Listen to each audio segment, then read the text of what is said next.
নমস্কার বন্ধুরা, দিগনগর স্টাডি সেন্টারে তোমাদের সকলকে স্বাগত জানাই। বন্ধুরা, তোমরা জানো যে প্রতিদিন একটা করে অঙ্ক নিই এবং সেই অঙ্কটা খুব ভালোভাবে বুঝিয়ে দিই। যদি মেথড 1, 2, 3 যা হোক সেটা হলেও বলে দিই এবং সহজ পদ্ধতিটাই বলি যাতে তোমরা সহজে করতে পারো এবং একটু হলেও টাইম বাঁচে।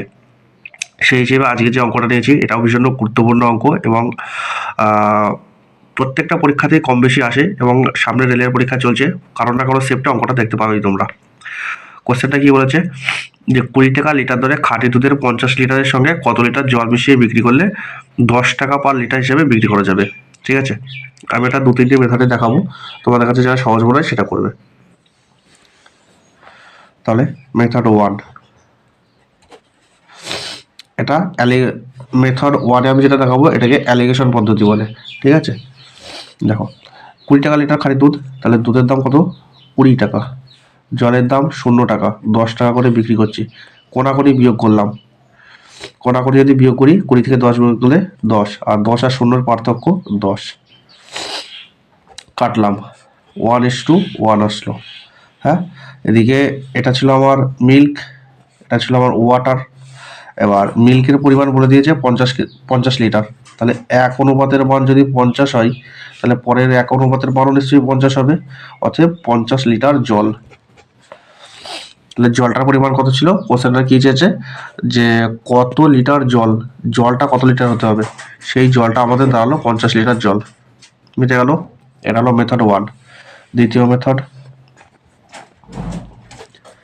এটা কি করবো? 20 টাকা লিটার দরে খাঁটি দুধের 50 লিটার সঙ্গে, তাহলে 20 টাকা দরের 50 লিটার আর বিক্রি করছি আমি 10 টাকা দরে। এটা যদি আমি করি তাহলে আমার টোটাল কত লিটার ছিল আমার বিক্রি দুধ সেটা বেরোবে। যেমন 0 কাটলাম 50 দোকানে 100, মানে টোটাল আমার 100 লিটার। টোটাল 100 লিটার মিশ্রণ হবে, তার মধ্যে 50 লিটার আমার কি ছিল? দুধ হলো। যদি 50 লিটার আমি বিয়োগ করে দিই দুধের জন্য, তাহলে যে 50 লিটার পড়ে থাকলো সেটা ছিল জল আমার। Method number 2।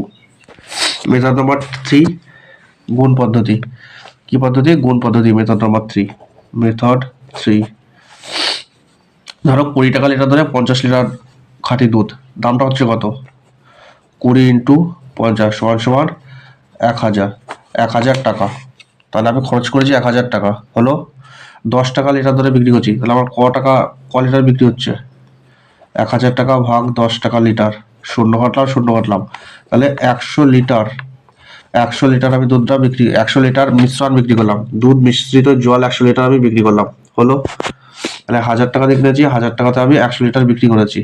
তাহলে 100 লিটার বিক্রি করলে 50 লিটার ছিল আমার দুধ, 50 লিটার ছিল মিল্ক, তাহলে বাকি 50 লিটার নিশ্চিত রূপে ওয়াটার ছিল, বেরিয়ে গেল 50। এইভাবে আমি 3টে পদ্ধতিতে করে দেখালাম। যার যে পদ্ধতিটা সহজ মনে হবে, টাইম সেভ হবে মনে হবে, সে সেই পদ্ধতিতে করবে। তো যদি অঙ্কটা বুঝে থাকো, আমি একটা কোশ্চেন দিচ্ছি, ওটা হোমওয়ার্কে করে বলো এবং সকলকে ধন্যবাদ জানাই।